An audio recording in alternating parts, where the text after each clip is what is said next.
Hello, welcome to History in Lowell. My name is Maritza Grooms, and I'm here with my personal professor and friend, Bob Forrant. Good afternoon. I'm very excited because this is like one of our old school type of shows. I feel like we're going back to our roots and kind of back to Lowell's roots, kind of back to America's roots, right?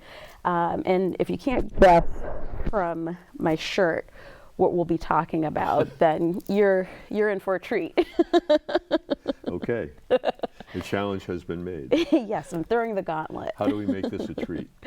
Well, I mean, any learning. Topic, right? Yeah. Well, to me, sure. It's always a treat, anything that we do together. So, and the more that we can learn about how our history informs our present, I mean, if you're like us, then it is a treat. It right? matters, yeah. Exactly. It definitely matters. So Lowell has a very complicated history, as does the country, with what we couldn't exist without: immigrants, refugees, and asylees. Asylum seekers, yeah. Asylum seekers. And so here we are in the present, where we're still in a very complicated place with all three of those groups. So Bob, where should we start with this conversation? I don't want to say in the beginning, because then we would never get to what we want to talk about now, but it's useful just to sort of skim the history very lightly. So Lowell, immigration history in 2.5 minutes. Time me. So obviously there's indigenous people here, there's native people here well before any white person is here, well before the Boston rich people decide they're going to invest and build textile mills in what becomes Lowell. So that's a given, and so we have to understand that in the first place. But sort of moving forward into the 19th century, early 1800s, Irish immigrants are going to be recruited heavily to come to Lowell to do work. And this essentially is a historical pattern that pertains to Lowell and other industrializing communities in the new United States, that immigrants are always welcome for their ability to do work, and they're loved and hated at the same time. Yeah. Right. And so Irish immigrants come to essentially initially dig the canals, and so when you ride around Lowell, or some other communities in New England where there are canals, when you look at the canal, you're really looking at, think immigrant labor, and think, if they're done pre-Civil War, Irish immigrant labor. So that's the first wave of immigrants into the city.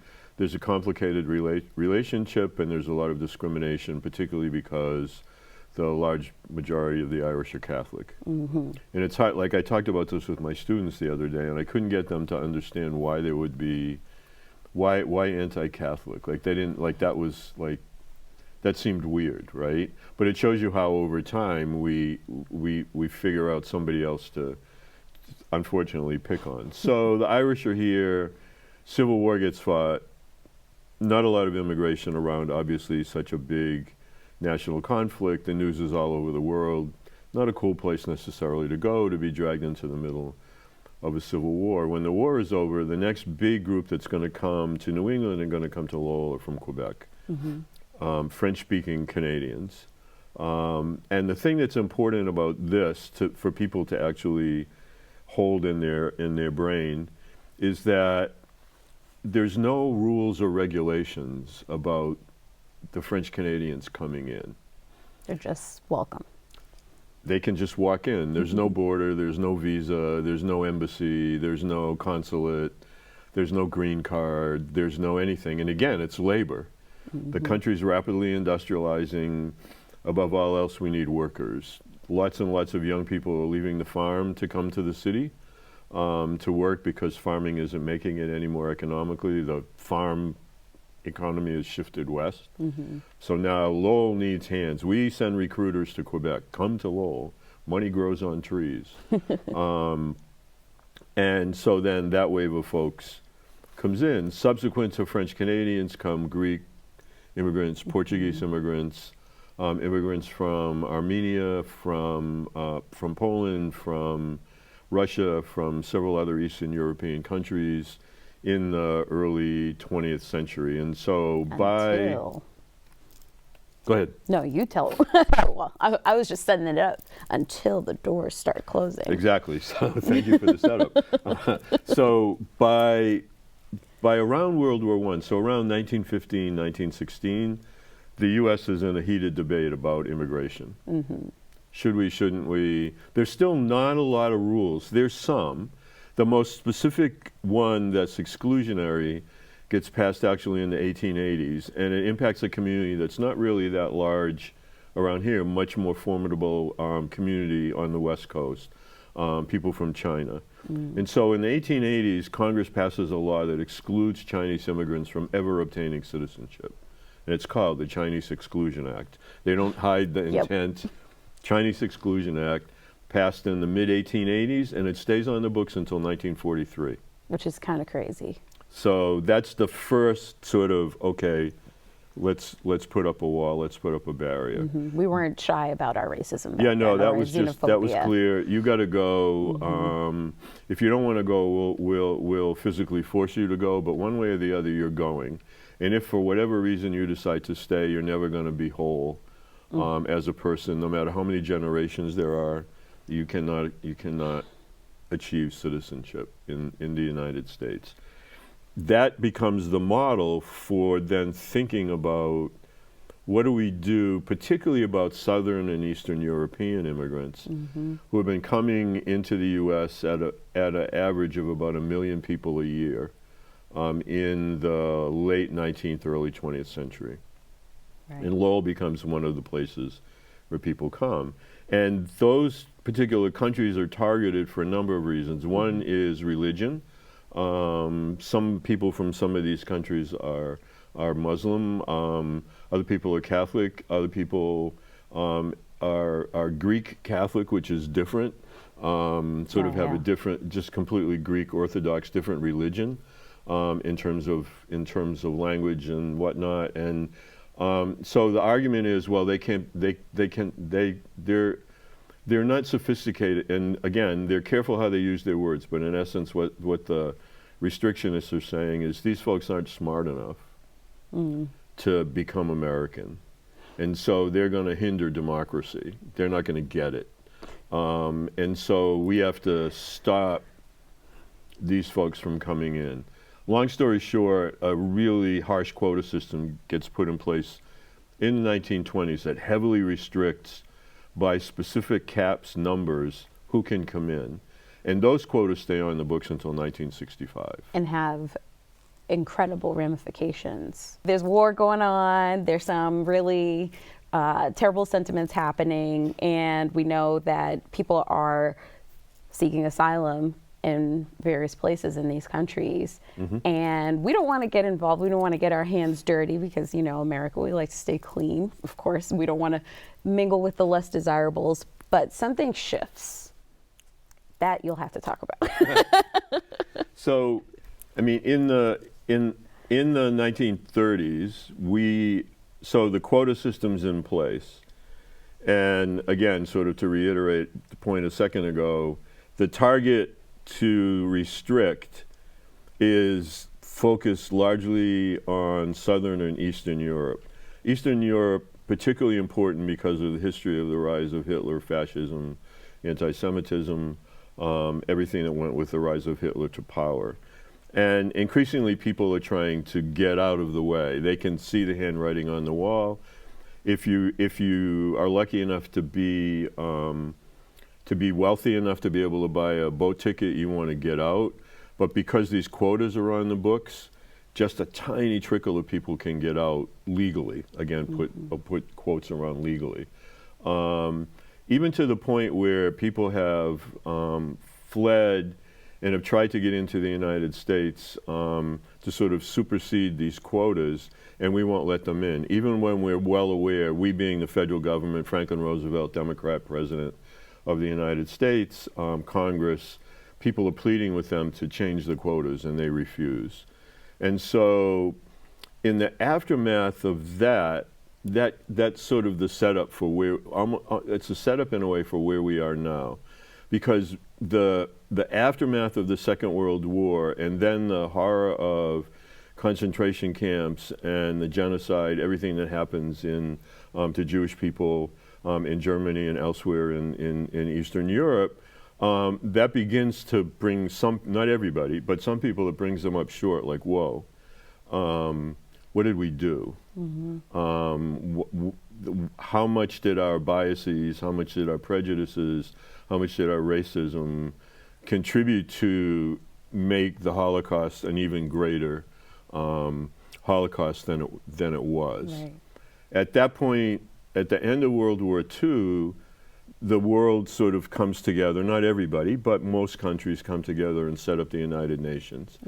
And one of the first things the United Nations does is set up something called the United Nations High Commission on Refugees. And they're now going to go back and look historically at what happened and what possible things can be put in place to make it so something like that doesn't happen again, and to create some mechanisms for refugees, for asylum seekers to find shelter, and then some legal, systematic way of getting out of harm's way. And so that governing structure from the 1950s still pretty much is the operating infrastructure in 2023, 2024, we're almost into 2024. And therein, for me at least, lies the rub. That we have a system that might have worked when there was a specific number of refugees, but now we're approaching 110 million displaced people in the world. Wow. 60 some odd million of them are internally displaced, so they've shifted from one part of a country they live in to another, but almost 40 million of them are outside their homeland, in a refugee facility of one sort or another, waiting to be allowed in somewhere. This is what's happening now? This is what's happening exactly right now. And where are these folks? Right now, the countries in the world that are home to the most refugees, so this is not people settled, this is people waiting to be settled, right? So it's an interesting process. You flee war, trauma, earthquake, volcano, flood, religious persecution, sexual orientation persecution, whatever it would be, and go someplace else. And then you sit and wait. So the majority of those people are actually in developing countries. They've fled a developing country for the most part, and they're in one. So the top countries hosting refugees in the world right now: Turkey, 3.6 million people; Iran, that seems counterintuitive, 3.4 million people. The one developed country with a significant number waiting for settlement, Germany, has 2.1 million people. Pakistan, 1.7 million people. In Uganda, 1.4 million people. Oh my goodness. And so all of those countries then have to figure out. So it's interesting when I hear people saying, well, what if a couple hundred people come to Lowell and stay downtown in the old hotel? Well, you know, talk to Turkey with 3.6 million people. Right. How do you get to decide how many or who comes? Right. And so, I mean, this is the situation. So again, about 110 million displaced people right now. That doesn't count the fact that we just had the flooding in Libya and the massive earthquake in Turkey. And we have all the displaced people in the Ukraine. So the 110 number, when that's recalculated, is probably more like 112, 113. Just 2020, 3 years ago, it was 82 million. Wow. So this is rising exponentially. Yeah, so this is about 18 million or so people in just 2.5 to 3 years have been added to the list. And so that's the sort of setting right now for all the angst. And so it's just like, and so you have all of those old sentiments resurfacing, if they ever left, of, well, we can't have them here, they're not good enough here, we don't have any space here, where are we going to put them, what are they going to do? But we know that we have places like the International Institute that help resettle folks who are in this situation, but what can they do? So they obviously need resources. So, but the steps are incredibly difficult for people who are sitting somewhere in a refugee camp, or a refugee facility of one sort or another. And Lowell has, for many decades, had people coming here from those situations. So Right. significant Over 100 numbers years of now. Southeast Asian refugees came from camps like these in the Philippines and Thailand, in other places in Asia, before they ended up being sort of repatriated and put someplace else. And so what happens is, in the refugee camps themselves, the people are going to be vetted. They're going to be investigated. They go through an incredibly rigorous screening conducted by U.S. officials, by various U.S. agencies, Homeland Security, health, all sorts of, and then you might be cleared to come. But that still doesn't mean that that now you go. No. The other difficulty is that oftentimes the people who have fled and might now, say, be in a refugee facility in Turkey, let's say, the investigator comes and wants to see birth certificates, passports. And that's not, you don't necessarily have any of that. No, and if you fled conflict, Come on. you might have fled in the middle of the night with zip. Right. If you're the victim of a environmental catastrophe, a volcano, You an might not have earthquake, anything. you've got zero. And so basically you don't have paperwork. This is the problem now, sort of as a quick aside. A lot of Afghanis who were working with the U.S. military in Afghanistan while the war there was going on, their lives are at risk now if they stay in Afghanistan, if it's found out that that's their function in Afghanistan while they were there. All the documentation that says this is what I did, basically when the U.S. left, they destroyed a lot of the records.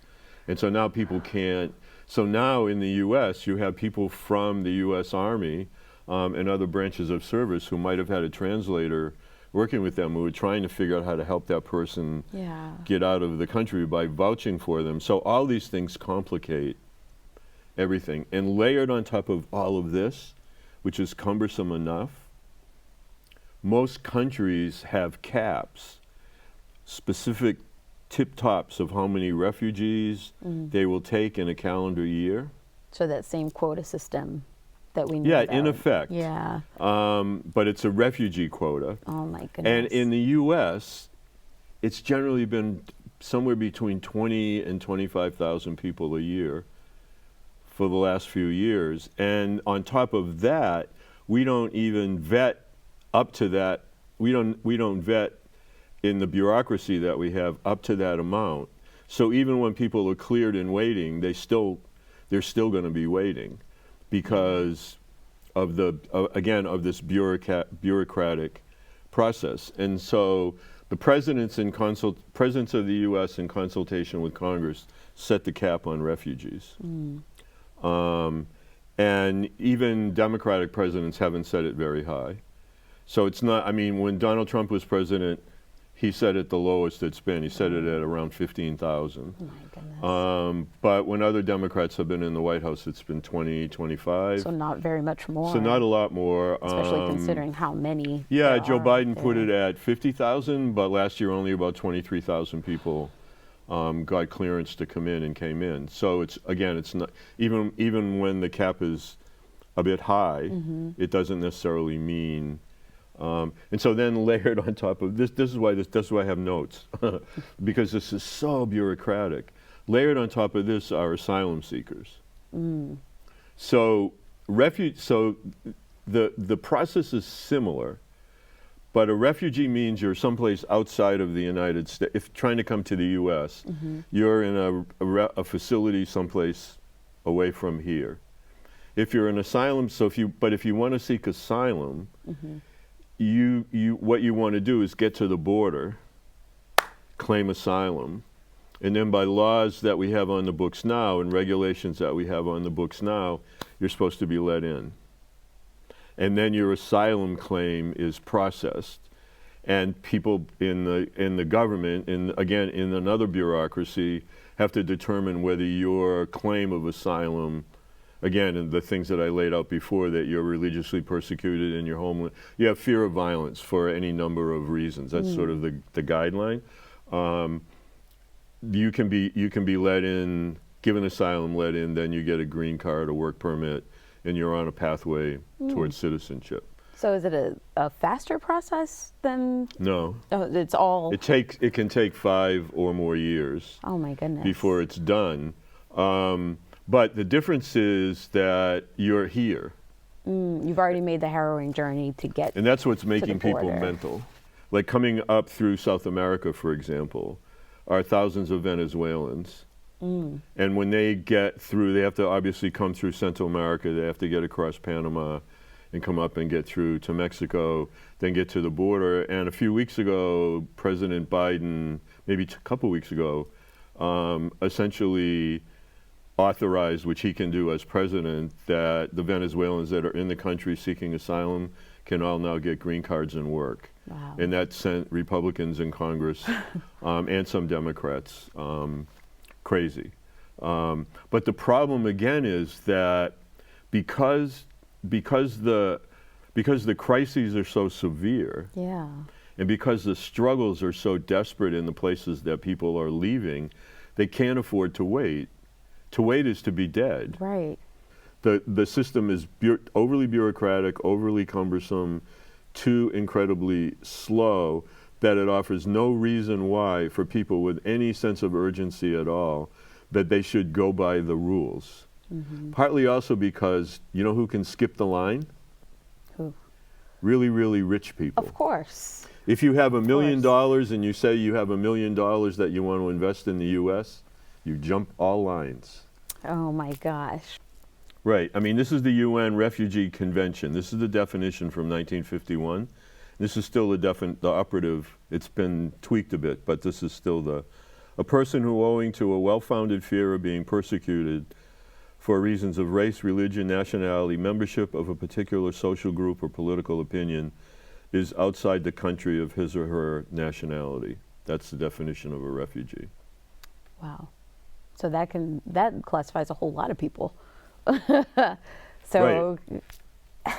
Yeah, and again, approximately 110 million people as of the count in 2022, up from 82 million in 2020, 35 million under UN care in a UN-sponsored refugee facility.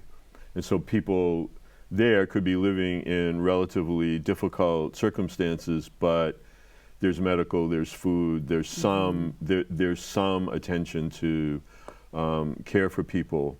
But again, it's an incredibly difficult circumstance.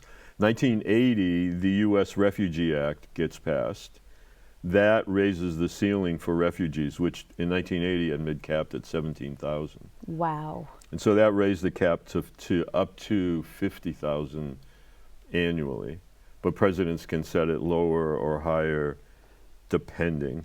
And then even when that happens, even when you, if you've been vetted, let's say in a camp in Turkey, and everything checks out, you're not considered by the State Department, by Homeland Security, to be a terrorist threat or a known gang member, criminal. There's a certain set of criteria. Then there still has to be a sponsoring agency, right, here in the U.S. that would take you, and that sponsoring agency, in the case of Lowell, oftentimes that is the International Institute right. of New England. It used to be called the International Institute of Lowell, since combining the different offices into one. But then the burden gets placed on the International Institute to meet a set of criteria, which is that wherever people might be settled, there has to be affordable housing. Wherever people settle, there has to be a good opportunity for work. And there have to be structures in place for kids, for schooling and stuff like that. So those are fairly high bars. Yeah, especially when we're facing the crises domestically that we're facing. And so it's not accidental that in Massachusetts now and in New York State, and other places where people are being relocated right now who have been at the border, they're ending up in city communities that are already overstressed. Right. Because of poverty, because of unaffordable housing, because of homelessness, because of all sorts of other things, which is why then people, like I mean, I try to talk to my students about this all the time, that you can hold two contradictory thoughts in your brain at the same time, and you can like understand something. You don't necessarily have to agree with it, but you can understand it. Right. So it makes perfect sense to me that people who are already struggling would react in a way and say, why put more people who are struggling in the midst of people you can't already take care of? Makes perfect sense to me. And it feels like you're taking something from me Right. when I need this. Yeah. How can we help anybody else? So it makes, again, I can understand these two things at the same time and get why people feel that way. The problem is that then people target the wrong source of the problem. Yep. And so rather than figure out like why don't I have affordable health care and a place to live? It's not the Right. fault of somebody that's been in a refugee camp for 20 years. Come on. It's not that person's fault that you don't have those things. It's somebody else's fault. And yes, I get why you might not be super psyched and happy that this person's coming. But on the other hand, look at their deal. And they didn't do whatever they did that put them in that. They don't want to be there either. And so there's more, you have more, oftentimes the people that are the most worried about something have the most in common with the people who would be coming. If both groups could just sit in a room and talk to each other. I mean, that's what I always say. Dialogue can change the world, because when you can see how much more similar we are than different, and you see, actually, it's these people who are making the rules that are trying to take everything from us. If we just band together, maybe we could fix this together. I mean, we can't fix everything, but maybe if we just listen to each other, we can direct our ire to the right place. And the politicians that are targeting humanity's crisis right now on borders, not just here, but in Europe as well, they're essentially ginning up hate for their own political purposes. But it was Ronald Reagan that pushed through the last massive reform of immigration law. And he went so far as, and like this makes people crazy when I talk to them about it, I say, Ronald Reagan, Immigration Reform and Control Act, signed by him into law in November of 1986, created pathways to citizenship for people living in the United States who had come unauthorized into the United States. Wow. And signed off on the document, and right after it was put in place, if you see graphs of immigration into the United States, a massive spike, because not only did the legislation make it so that if people were here, if people had come into the U.S. before 1982, as long as they had not broken any laws, they have a pathway to citizenship. And not only do they have a pathway to citizenship, but they can bring in their families from outside the country. Wow. Because Reagan sold this as family reunification. Who would have thought? People at home, you need to understand, we are in a global humanitarian crisis, both locally and abroad, and we need to understand the history if we're going to change this. So I hope that you learned something today, and I hope that you tune in to our next episode. This has been History in Lowell.